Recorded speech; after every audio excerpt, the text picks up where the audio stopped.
berjumpa kembali dengan Bible Study Minggu, dan hari ini kita akan mencoba untuk memberikan sebuah penjelasan mengenai pertanyaan dari Menahem Ali, atau sebuah pernyataan ya, yang mempertanyakan bahwa manakah yang asli, Alkitab dalam bahasa Aramaik atau Alkitab itu berasal dari bahasa Yunani. Kita berbicara mengenai secara khusus Perjanjian Baru. Nah, jadi ada argumentasi yang ingin coba disampaikan oleh Menahem Ali bahwa ada kebingungan manakah yang asli, Aramaik atau Yunani. Dan saya akan membuktikan di sini bahwa memang eh, ada ada pengaruh dari budaya Yunani, bahwa kata Aramaik itu bisa di Helenisasi, diyunanikan, tetapi itu hanya salah satu saja contoh. Jadi bukan satu-satunya, tidak semua kata yang disampaikan oleh Menahem Ali dalam video ini mengalami sebuah Helenisasi. Nah, sebelumnya kita akan melihat komentar beliau mengenai asal-usulnya itu diadopsi dari bahasa Ibrani ataupun Suryani yang telah mengalami proses Helenisasi. Nah, tentu saja kalau istilah Helenisasi itu merupakan istilah akademik dalam arti bahasanya itu bahasa Yunani, tapi di dalamnya ditemukan banyak istilah-istilah asing yang mengalami Yunanisasi. Nah, contohnya apa? Istilah eskenosen. Dan itu sampai sekarang dapat kita baca dalam Injil Yohanes pasal 1 ayat 14. Ya, kata kunci eskenosen itu secara harfiah ternyata diadopsi dari kata Ibrani, yakni kata yiskon. Arti harfiahnya tinggal atau menetap, yang kemudian dalam makna tambahannya menjadi istilah sekhina. Sekhina, atau dalam terjemahan kita menyebutnya hadirat ilahi, sekina. Dalam bahasa Arab nanti muncul kata sakina. Dan kosakata ini memang sudah ada, muncul, dipakai, diadopsi dalam tulisan-tulisan Yunani era pra-Masehi. Dari mana kita bisa dapatkan itu? Dan Yohanes, kalau seandainya kita memperkirakan bahwa penulis Injil Yohanes itu adalah Santo Yohanes itu sendiri, murid Yesus itu sendiri, seandainya begitu, maka Santo Yohanes bukanlah bukanlah satu-satunya orang yang pertama kali memperkenalkan istilah eskenosen dalam tulisan Yunani. Tapi sebelumnya sudah ada orang lain yang menggunakan istilah itu pada era pra-Masehi. Nah, coba kita lihat data apa yang kita bisa cermati. Silakan, next. Nah, tadi saya katakan bahwa di dalam Injil Yohanes itu muncul kata eskenosen. Ternyata istilah eskenosen itu juga dapat dilacak melalui manuskrip berbahasa Yunani, tepatnya yakni kitab 2 Makabe, pasal 14 ayat 35. Dan ini merupakan teks dari Alkitab Ortodoks dan Alkitab Katolik yang tentu saja akrab dengan kitab 2 Makabe ini. Meskipun saudara kita kaum Protestan tidak menerimanya sebagai kitab suci. Tetapi bagi saudara kita kaum Katolik dan Ortodok, ini merupakan kitab suci yang ditulis dalam bahasa Yunani. Apa yang tertulis di dalamnya? Ternyata muncul kata naontes xenoseos. Naontes xenoseos itu menunjukkan makna yang sama dengan kata eskenosen dalam Injil Yohanes. Dan kata ini sejajar dengan asal-usul bahasa Semitik, yakni bahasa Suryani, dari kata sekinta. Jadi eskenosen dalam bahasa Yunani, dalam bahasa Ibrani itu maksudnya sekhina. Dan itu maksudnya sejajar dengan istilah sekhinta dalam bahasa Suryani, dan istilah sakinah dalam bahasa Arab. Jadi bisa dipastikan memang istilah eskenosen itu tidak memiliki dasar bahasa Yunaninya, tetapi adopsi dari bahasa Timur Tengah, yakni bahasa Suryani, bahasa Ibrani, dan ada kedekatan dengan bahasa Arab. Sakinah. Oke. Jadi argumentasinya tadi adalah karena adanya Helenisasi, sehingga kata yang harusnya itu berasal dari bahasa Aramaik, dari kata Aramaik. Salah satunya itu contohnya adalah Shekinah, dalam Alkitab Yunani dituliskan eskenosen. Nah, sebetulnya Menahem Ali tidak tahu dasar dari kata eskenosen itu. Pembubuhan e di sebelum skenosen itu sebetulnya menunjukkan sebuah lampau. Jadi itu adalah kata yang dihususkan untuk menunjukkan sebuah kata yang lampau, atau itu sesuatu yang sudah terjadi. Dan eskenosen sebetulnya kata kerja. Nah, kata dasarnya sendiri skenoo, tidak pakai e tapi skenoo. Skenoo itu tinggal atau tenda sebetulnya. Jadi skenosen itu sendiri kata kerja, bukan kata dasar. Nah, mungkin yang dimaksudkan Menham Ali adalah yang kata dasarnya itu. Tetapi yang dijelaskan tadi skenosennya itu. Jadi ya oke lah, tapi ada poin yang saya rasa dia perlu dipelajari lebih detail mengenai penggunaan Yunani, bahasa Yunani. Nah, tapi masalahnya begini, masalahnya skenoo itu atau yang sebetulnya katanya itu berasal dari kata Shekinah, Sekinta, dan kemudian dihelenisasi menjadi skenosen itu, ya, walaupun sebetulnya skenoo, ya, atau skene, tinggal atau tenda. Nah, itu salah satu saja sebetulnya. Permasalahannya di sini adalah kalau misalnya kita mau cek ke tempat lain, misalnya kita akan cek ke satu bagian Yohanes 14 ayatnya yang ke-10. Nah, sebetulnya itu ada kata yang lain yang tidak menggunakan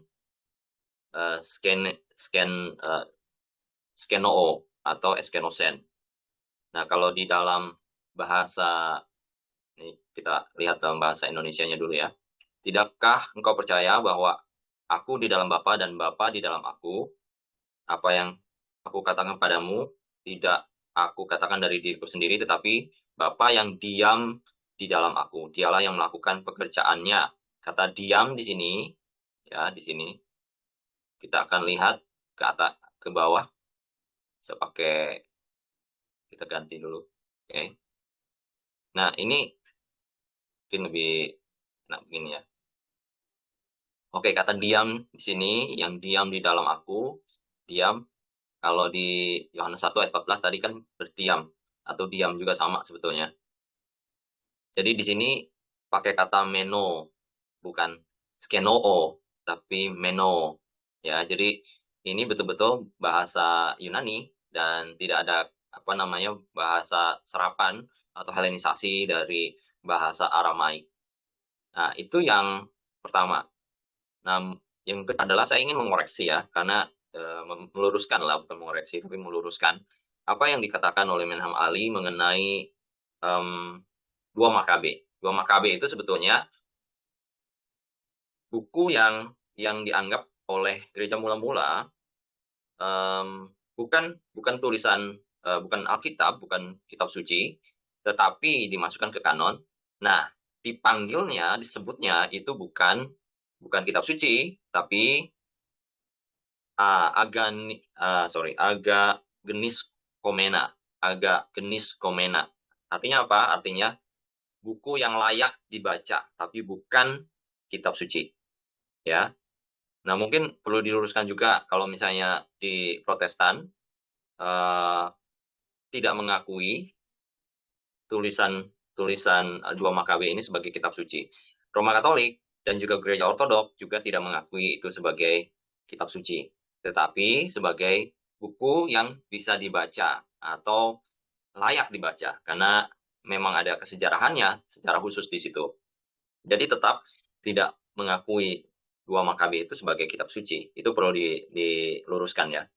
Nah, saya juga ingin memberikan sebuah bukti lebih lanjut, dan ini adalah video yang akan menjawab untuk sebuah perdebatan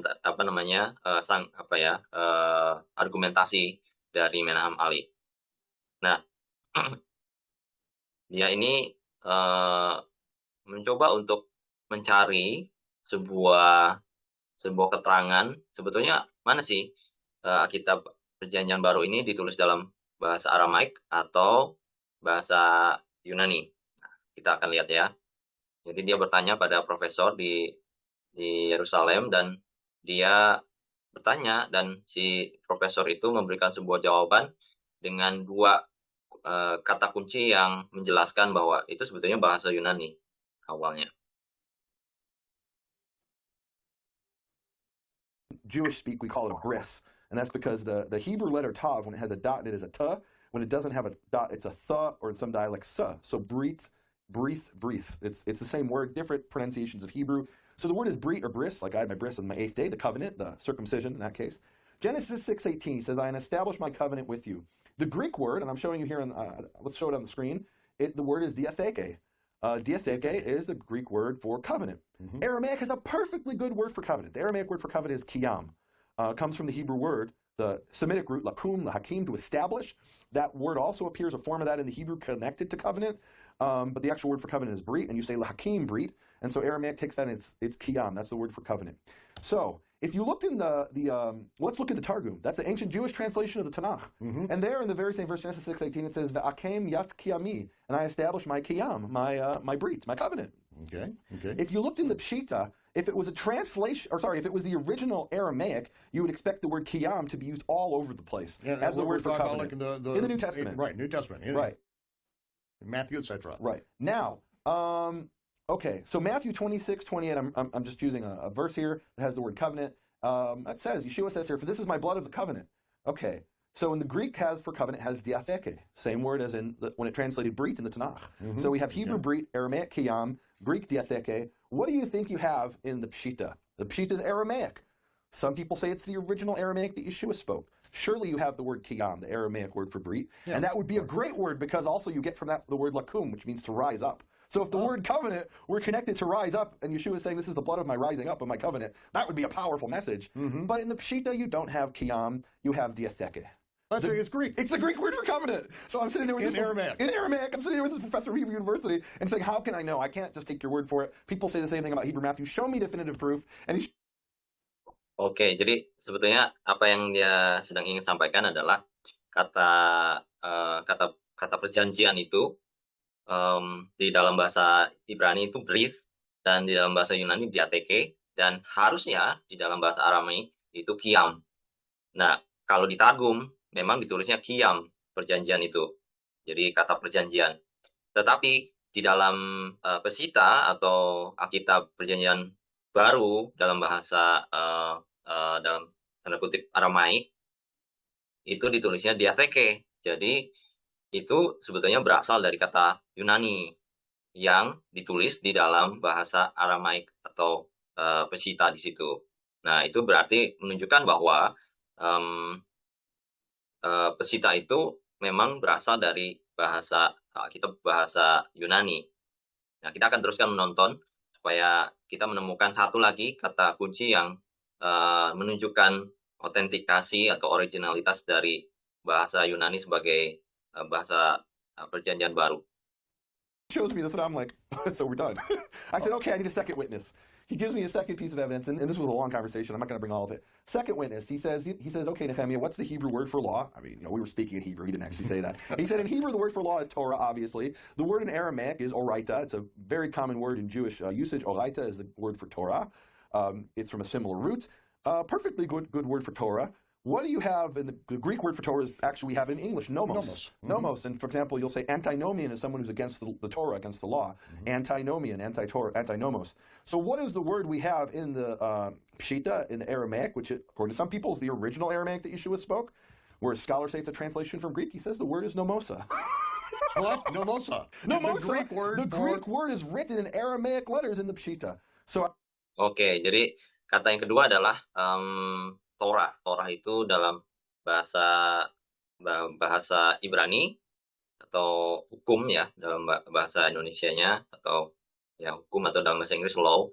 Kalau dalam bahasa Yunaninya nomos dan seharusnya bahasa Aramaiknya oraita. Oraita itu khusus untuk hukum itu untuk yaitu untuk Torah harusnya.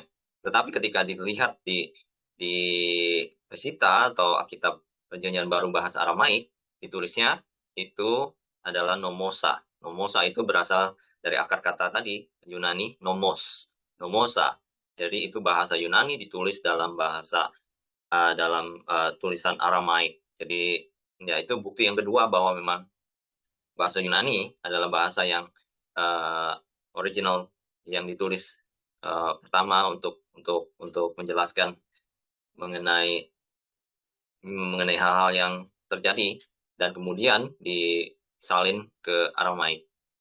Nah, Jadi sebetulnya apa yang disampaikan oleh Menahem Ali hanyalah sebuah kulitnya saja, dan itu tidak bisa menjadi sebuah dasar yang bisa dipertanggungjawabkan, karena di awal pun saya perlihatkan bahwa sebetulnya di tempat lain ada kata yang dipakai bukan pakai skenoo, tetapi pakai meno, itu berbeda. Dan jikapun itu dari Shekinah, skenoo itu jadi dari Shekinah, pengucapannya memang lain dan apa namanya, bentuknya lain, walaupun tidak apa namanya, tidak ya sangat tidak mirip dengan Shekinah. Ya, Shekinah, skenoo itu mungkin kedengaran mirip tetapi tidak sama. Yang bukti yang tadi yang disebutkan oleh video yang kedua adalah sebetulnya mengenai dua kata itu, brit atau apa, diateke itu. Jadi di dalam Alkitab bahasa Aramaik yang ditulis adalah diateke, dan kata yang kedua, nomos, itu ditulis di dalam Alkitab bahasa Aramaik Perjanjian Baru, nomosa, dan itu sangat-sangat tepat dan akurat.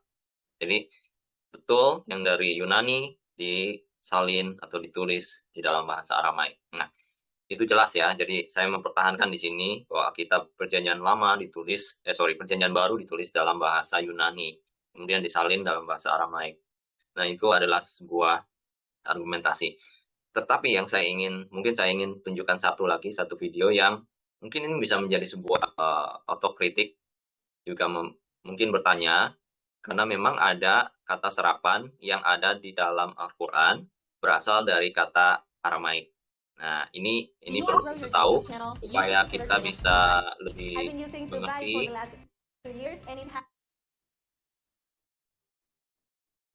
apa sih sebetulnya yang terjadi di dalam Al-Quran.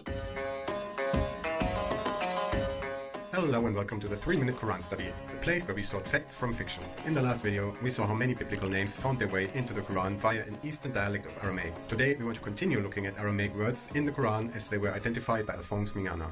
After proper names, the second group Mingana identified were religious terms. Here are some examples. Holy Spirit, in Arabic is pronounced as Ruhu al-Qudusi. In Aramaic, it's Ruha Kadisha. And the Christ is pronounced Masih in Arabic, Mshiha in Aramaic. These are just a few examples, but beyond individual words, Mingana also identifies entire phrases that are clearly taken from the Aramaic, even if they originate in Hebrew or Greek scripture. Expressions such as light upon light or manna from heaven are such examples. Mingana finds a few exceptions like Torah or Ark, which enter the Quran directly from the Hebrew, not through Aramaic, but he deems the total number of these exceptions to be negligible. Next up are common words. Fish is Nuni in Arabic, Nuna in Aramaic. A scriptural reading is Quran in Arabic, Karyana in Aramaic. Mingana also identifies some Greco-Roman words in the Quran, mostly weights, measures, and matters of currency, but even here, the specific pronunciations hint at these words arriving in Arabic via the Aramaic language. For both religious terms as well as common words, Mingana once again stresses that it is a distinctly Eastern Aramaic dialect, which seems to be at the root of things. A fact which we should keep in mind. Number 4. Orthography. Several features of the orthography of the ancient Quranic manuscripts clearly indicate a strong Syriac-Aramaic influence. One of them is the elimination of the aleph of prolongation. Many plural words are written without the aleph in the old manuscripts, just like in Aramaic. Here is one example. The word for daughters typically has the aleph of prolongation. Not so in early Quranic manuscripts, where it is written just like in Aramaic without the aleph. And finally, Mingana also recognized something that should be familiar to us. He already found some of the words which have that little tick instead of an aleph. The phrase, he chose him, should be written with an aleph in Arabic, but in the oldest Quranic manuscripts, it has that little tick. Mingana is familiar with that writing convention. It is Aramaic in nature. In the next video, we will complete our look at Alphonse Mingana's observations. Until then, thank you very much for watching and Oke, jadi kita bisa lihat ya, ternyata di dalam Al-Quran pun ada kata serapan yang sebetulnya berasal dari Aramaik. Kata-kata bahasa Aramaik yang diambil, dan tulisannya pun yang terakhir ortografinya itu betul-betul sangat kuat pengaruhnya dari Aramaik. Nah, pertanyaannya mungkin apakah Al-Quran itu berasal dari diambil kata-kata yang dari Arabik itu, dari bahasa Arab itu diambil dari bahasa yang lain, dari Greka tadi, dalam bahasa Yunani pun ada di situ, di Arab, di dalam Quran, dan dari Aramaik, dalam bahasa Aramaik pun ada di dalam Al-Quran. Itu mungkin sesuatu yang perlu ditanyakan, apakah benar itu purely bahasa Arab atau memang ada pengaruh dari bahasa yang lain.